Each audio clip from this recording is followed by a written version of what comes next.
farther out of my reach. I licked my lips and shifted restless from foot to foot. How you suppose he's gonna get there? Mr. Miller had never been one for conversation, and I could tell he was getting good and bored with our talking. He scowled and screwed his eyes up at me. Heck, boy, I don't know. Up and over Colockum and down through Robber's Roost, I suppose.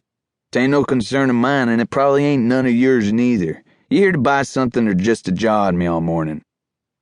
No, sir, I appreciate your help. I was backing toward the door when I remembered the boy outside.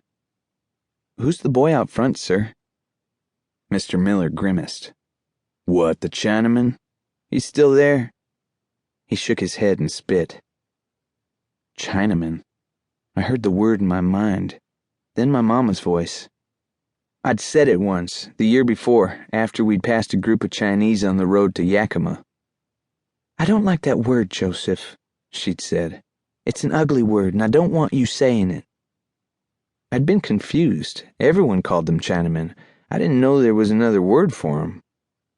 It ain't a curse word, Mama, I'd argued. She'd pursed her lips.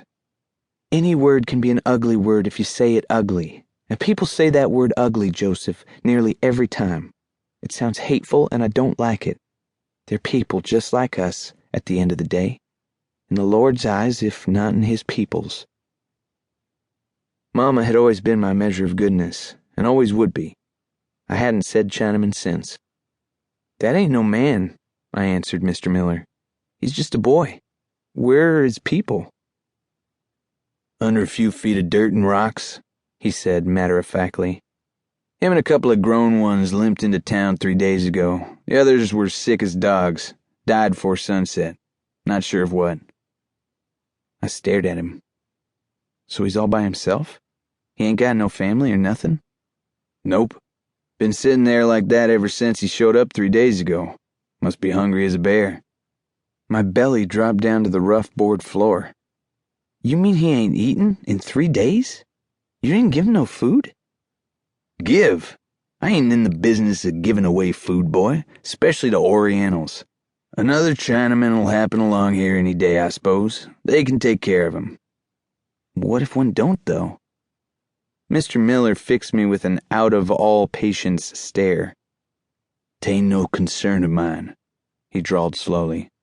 Them's words you ought to start learning yourself, boy, especially if you aim to track down Ezra Bishop. You go after him looking for trouble, you'll find it for certain. Now, you buyin' or you leavin'? There was sure enough a lot swirling around in my heart and my head at that moment. I was pulled every which sort of way. There was the boy out there, alone. There was my girl Sarah getting whipped away from me. There were all my own fears and doubts and loneliness piled up inside me. And, as always, above all else, there was my mama and papa. I tried to figure best as I could what it is they would have me do. I reached into my satchel and pulled out a $10 note. I'm buying, sir. What you got in the way of ready-to-eat foods? When I stepped back outside, my satchel hung heavier on my shoulder. A tin canteen with a screw-top lid was slung over my other shoulder, full of water, seeing as I had plenty more walking ahead of me. I went over to the boy still sitting against the wall. He looked up at me, scared and breathless. I knelt down and held out a biscuit. He looked at it, then back up at me. His lips were white and cracked. I wondered if he'd had any water all the while he'd been sitting here. I was darn near certain Mr. Miller hadn't brought him any. Go on, I said. Take it. I pulled the canteen off my shoulder and shook it so he could hear the water, then unscrewed the lid and put it on the ground next to him. He gave me one more wide-eyed look, then snatched the canteen and gulped at it noisily. He stopped to take a breath and wiped his mouth with his sleeve, then timidly reached out and took the biscuit from my hand. It was gone in 3 bites and washed down with more water. He looked at me, panting. I smiled.